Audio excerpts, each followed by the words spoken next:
আয় হায়! আদ্যে টিপ দিছার মাঝেন থেকে এগুলা কি বাড়াইতাছে? আচ্ছা ভয় পানোর কিছু নাই, লগেই থাকুন দেখাইতাছি যে এগুলা কেমনে কি হইছে না হইছে সবকিছু আমার লগে থাকলে আর ভিডিওটা দেখলেই বুঝতে পারবেন যে ভিতর থেকে কি বাড়াইতেছে। কিন্তু যাই কিছু বারক খাইতে কিন্তু অসম্ভব মজা হইছে। একবার বাসায় বানিয়ে ট্রাই করে দেখেন। অসম্ভব ভালো লাগবে। সেজন্য যা লাগতেছে, ময়দা লাগতেছে ১১০ গ্রাম, 1/4 চা চামচ পরিমাণ লবণ, চা চামচ পরিমাণ কালো গোলমরিচের গুঁড়া, গুঁড়া 1/4 চা চামচ, আর একটা ডিম। ১০০ গ্রাম পানি দিয়ে ভালোভাবে একটা হ্যান্ড উইক্স দিয়ে মিক্স করে নেব যেন কোথাও কোনো শুকনো উপকরণ না থাকে।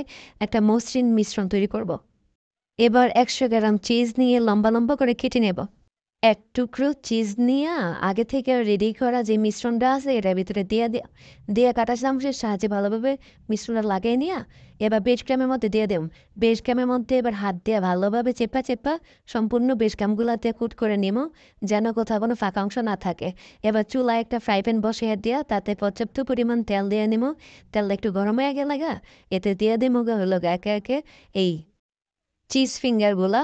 এখন এগুলার ২ থেকে ৩ মিনিট পর্যন্ত বাচ্চা নিলেই হয়ে গেল আমার মজাদার এই চিজ ফিঙ্গার। এটা খাইতে অসম্ভব মজা লাগে, একবার বাসায় বানিয়ে ট্রাই করে দেখবেন। আমার রেসিপিটা ভালো লাগলে লাইক কমেন্ট শেয়ার করতে ভুলবেন না। ধন্যবাদ এতক্ষণ আমার সাথে থাকার জন্য।